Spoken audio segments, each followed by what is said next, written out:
ఎన్టీఆర్ జిల్లా జగ్గేపేట బస్టాండ్లో RTC bus డ్రైవర్లు నిరసన చేపట్టారు. నిన్న ఆర్టీసీ అద్దె బస్సు డ్రైవర్ వీరబాబుపై దాడి చేసిన వారిని వెంటనే అరెస్ట్ చేయాలని డిమాండ్ చేశారు. నిన్న విజయవాడ నుంచి జగ్గేపేట వస్తున్న బస్సులో మహిళలకు కేటాయించిన సీట్లో జగ్గేపేటకు చెందిన ప్రయాణికుడు కూర్చున్నాడు. అయితే మహిళల సీట్లో కూర్చోకూడదని చెప్పిన డ్రైవర్ వీరబాబుపై ప్రయాణికుడు వాగ్వాదానికి దిగాడు. బస్సు బస్టాండ్కి రాగానే స్నేహితులతో కలిసి డ్రైవర్ వీరయ్యపై ప్రయాణికుడు దాడి చేశాడు. ఘటనపై పోలీసులకు డ్రైవర్ వీరయ్య ఫిర్యాదు చేసినా పట్టించుకోకపోవడంతో డ్రైవర్లు ఆందోళన చేపట్టారు.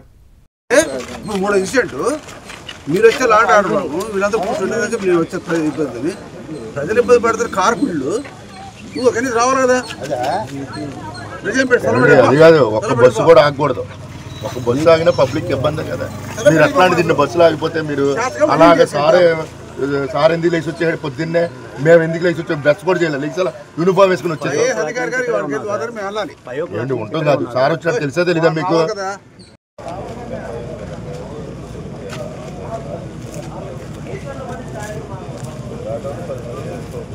పక్కన పెట్టమను.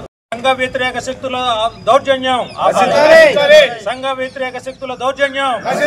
జిందాబాద్ ఆర్టీసీ ఎంప్లాయీస్ యూనియన్, జిందాబాద్ కార్మిక ఐక్యత, వర్ధిల్లాలి కార్మిక ఐక్యత, వర్ధిల్లాలి కార్మిక ఐక్యత, వర్ధిల్లాలి కార్మిక ఐక్యత.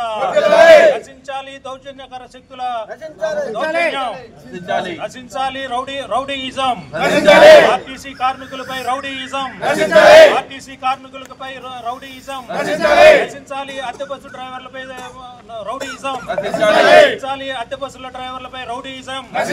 జిందాబాద్ వర్ధిల్లాలి కార్మిక ఐక్యత, వర్ధిల్లాలి కార్మిక ఐక్యత, వర్ధిల్లాలి కార్మిక ఐక్యత.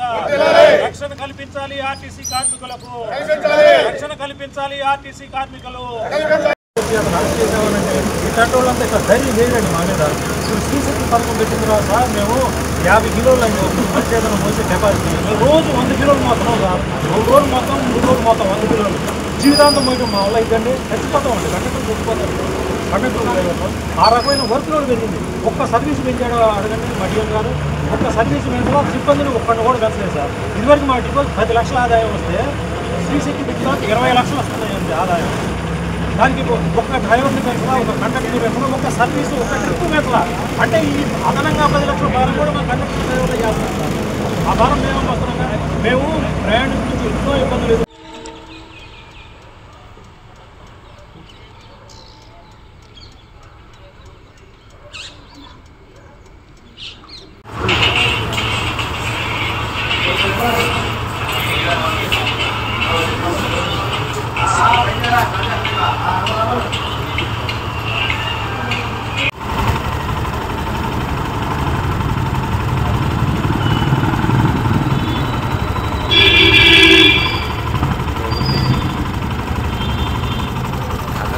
ఒక చోట కూర్చొని చేసే ఉద్యోగం కాదు సార్. జనంలోకి వెళ్తాం, వాడి ఇంటి ముందుకు వెళ్తాం, వాడి ఊర్లోకి వెళ్తాం.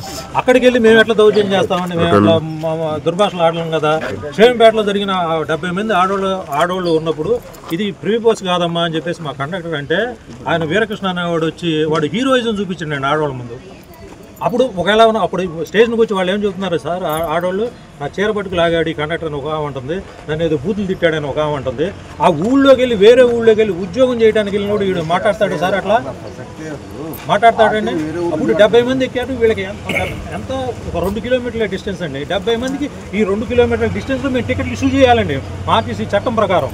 వాళ్ళకి ఇష్యూ చేసే జాస్లో ఉంటాడా, వీళ్ళతో తగాదా పెట్టుకునే జాస్లో ఉంటాడండి కండక్టర్.